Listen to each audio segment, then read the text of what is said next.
Terus terang ini perjalanan pertama buat saya, yang pasti begitu berkesan karena memang dari awal proses pendaftaran ke pihak Nabila Tour, nah itu prosesnya sangat cepat dan alhamdulillah semua proses persiapan itu berjalan mudah dan lancar. Mungkin ya memang dengan pihak travel yang sudah berpengalaman seperti itu pastinya.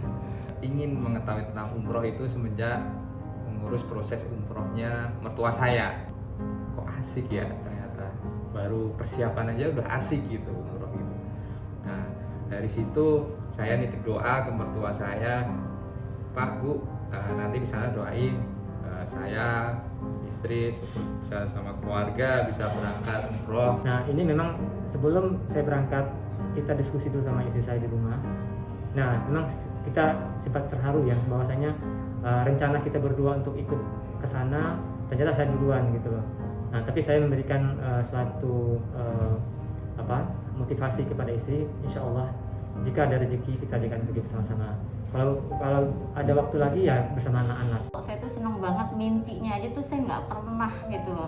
Apalagi yang saya terbilangnya saya memang orang nggak punya gitu, sampai bisa ke sana tuh benar-benar takjub gitu. Kalau saya tuh benar-benar merinding, nangis terus dari pertama sampai terakhirnya tuh udah nggak ada kata-kata, cuma yang rasa bersyukur terus sama Allah tuh. Nah, sudah pasti takjub, haru, itu sudah pasti saya rasakan karena memang ya selama ini yang kita tahu ya saya hanya lihat biasanya dari TV ya, kita setel TV siaran dari Masjidil Haram sana, nah kita bisa lihat hanya dari situ gitu. Tapi begitu sampai di sana ya yang pasti rasa haru yang saya rasakan, takjub bahwa ya alhamdulillah saya bersyukur bisa sampai di tempat yang hampir mungkin semua orang muslim pasti berharap bisa sampai di sana. Pertama kali melihat benar-benar ya satu kata Masya Allah luar biasa. Kita takjub dengan keindahan dan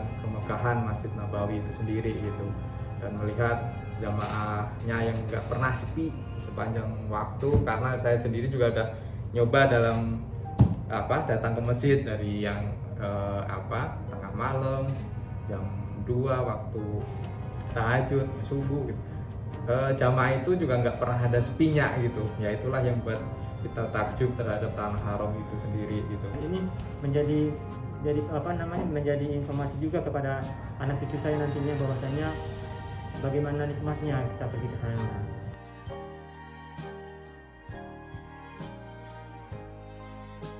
Tentu banyak kekhawatiran dalam segala hal yang mungkin yang kata orang pergi umrah itu nanti kalau udah sampai sana seperti ini seperti itu gitu. Apalagi mungkin banyak dengan cerita yang kalau kita di sini seperti ini nanti di sana seperti ada balasannya. Namun memang ada beberapa yang mungkin salah satu cobaan lah ya sebelum kita berangkat umroh itu.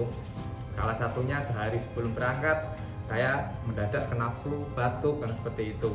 Pertama kali menjalankan di sana, alhamdulillah badan itu serasa pulih 100%, bahkan batuk, pilek itu tuh nggak ada, hilang gitu. Nah memang hati ini penuh dengan tanda tanya, seperti apakah selama ini kita.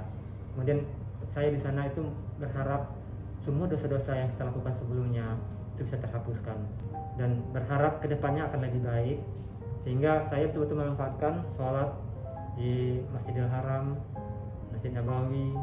Saya bertiga itu, berkelompok bertiga itu, saya waktu itu sama Mas Adi sama Pak Irman. Nah itu selalu bersamaan tiga itu, ya masih seusia lah, seumuran gitu. Nah waktu itu kan waktu masuk ke imigrasi kan ada beberapa antrian seperti itu. Ya mungkin ada ujian di situ buat saya khususnya. Nggak tahu kenapa waktu antrian itu kita dapatnya itu yang lama gitu. Malah justru kita ditungguin sama yang udah sepuh-sepuh di bus itu. Nah, namun itu mungkin jadi peringatan buat kita bahwasanya di tanah haram itu kita nggak boleh takabur ataupun kita nggak boleh menyombongkan diri ya, karena di mata Allah segala sesuatunya umat manusia di bumi ini sama semuanya.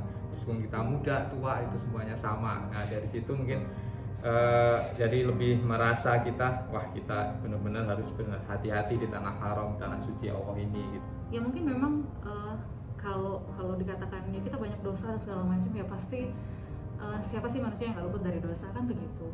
Tapi bagaimana niat kita berangkat ke sana untuk beribadah, untuk memperbaiki diri, ya insya Allah kasih kemudahan, kelancaran dalam pelaksanaannya. Jadi jangan khawatir kalau nanti terjadi sesuatu yang tidak baik di sana. Apapun yang terjadi pasti itu adalah takdir dari Allah gitu. Jadi yakin saja bahwa Allah akan kasih jalan yang baik-baik.